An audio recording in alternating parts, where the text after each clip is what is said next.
साल था 1989। जवान राहुल गांधी नेहरू गांधी खानदान के चिराग एक एडमिशन कंट्रोवर्सी में फंस गए जो दशकों तक उनके पीछे लगी रही। दिल्ली का prestigious institution Saint Stephen's College कानाफूसी और इल्जामों की जंग का मैदान बन गया।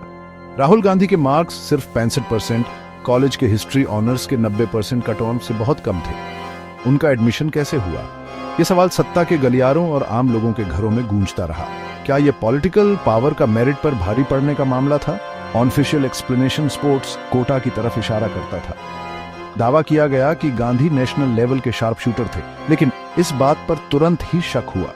इन स्पोर्टिंग अचीवमेंट्स का सबूत कहां था?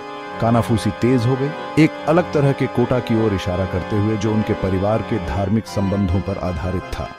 माइनॉरिटी इंस्टीट्यूशन सेंट स्टीफेंस में क्रिश्चियन स्टूडेंट्स के लिए प्रावधान थे। विवाद थमने का नाम नहीं ले रहा था। गांधी का एडमिशन एक ऐसे सिस्टम का सिंबल बन गया जो कुछ प्रिविलेज्ड लोगों के लिए बना हुआ लगता था। इसने लोगों में नाराजगी पैदा की और फेयरनेस और ट्रांसपेरेंसी पर सवाल उठाए। अपनी पढ़ाई शुरू करने वाले एक नौजवान के लिए वे आग का दरिया था। इंडियन पॉलिटिक्स की बेरहम दुनिया से एक कठोर मुलाकात। स्पोर्ट्स कोटा का बहाना जो कई लोगों को कमजोर लग रहा था, अंतहीन बहस का कारण बन गया। समर्थकों ने शूटिंग में गांधी के कथित कौशल की ओर इशारा किया, एक ऐसा खेल जो अक्सर अनुशासन और फोकस से जुड़ा होता है।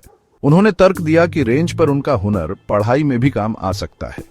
उनके समर्थकों ने एक ऐसे व्यक्ति की तस्वीर पेश की जो फिजिकल और मेंटल दोनों तरह से बेहतरीन था, लेकिन इन दावों का कोई सबूत नहीं मिला। नेशनल लेवल की शूटिंग कंपटीशन में उनकी भागीदारी का कोई रिकॉर्ड सामने नहीं आया। कानाफूसी इल्जामों में बदल गई, बनावटी डिग्रियों की, पॉलिटिकल फायदे के लिए बनाई गई कहानी की। मीडिया जो पहले से ही शक कर रहा था, सबूत ढूंढने में लग गया जो ऑफिशियल वर्जन की पुष्टि या खंडन कर सके।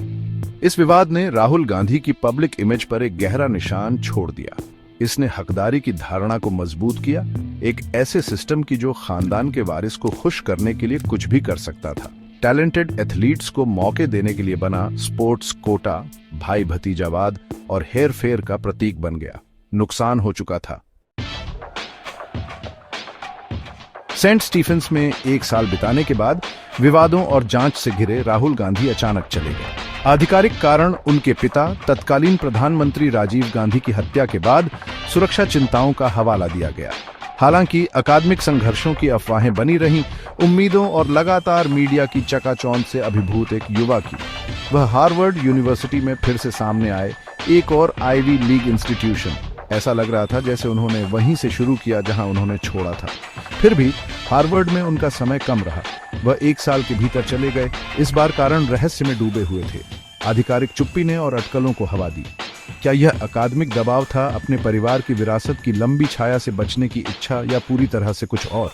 गांधी ने अंततः फ्लोरिडा के रॉलिंस कॉलेज से अपनी अंडर ग्रेजुएट डिग्री पूरी की, जो भारत के राजनीतिक अड्डे से दूर एक उदार कला संस्थान था। फिर उन्होंने ट्रिनिटी कॉलेज कैम्ब्रिज से डेवलपमेंट स्टडीज में एमफिल किया। अचानक से कॉलेज छोड़ने और अस्पष्ट चुप्पी से भरी उनकी शैक्षणिक यात्रा ने उनके आसपास के रहस्य को और बढ़ा दिया। जहां राहुल गांधी के पढ़ाई के रास्ते ने लोगों को हैरान किया, वहीं उनका प्रोफेशनल जीवन और भी धुंधला रहा। एमफिल पूरी करने के बाद उन्होंने मॉनिटर ग्रुप, एक प्रतिष्ठित मैनेजमेंट कंसल्टेंसी फर्म में काम किया। हालांकि उनकी भूमिका, उनके योगदान और उनके करियर की प्रगति के बारे में जानकारी सार्वजनिक रूप से अनुपस्थित रही। पारदर्शिता की इस कमी ने अटकलों को हवा दी। आलोचकों ने आरोप लगाया कि उनका पद योग्यता से ज्यादा विशेषाधिकार के बारे में था।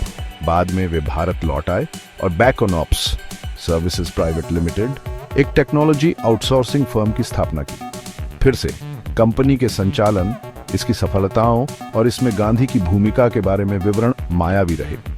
गोपनीयता का यह पैटर्न सार्वजनिक जांच से जानकारी को बचाने का एक ऐसे व्यक्ति की धारणा को और मजबूत करता है जिसके पास छिपाने के लिए कुछ है। इसने एक अनिच्छुक राजकुमार के कथानक को भी बल दिया, जिसे बिना अनुभव या स्वभाव के राजनीतिक सुर्खियों में धकेल दिया गया।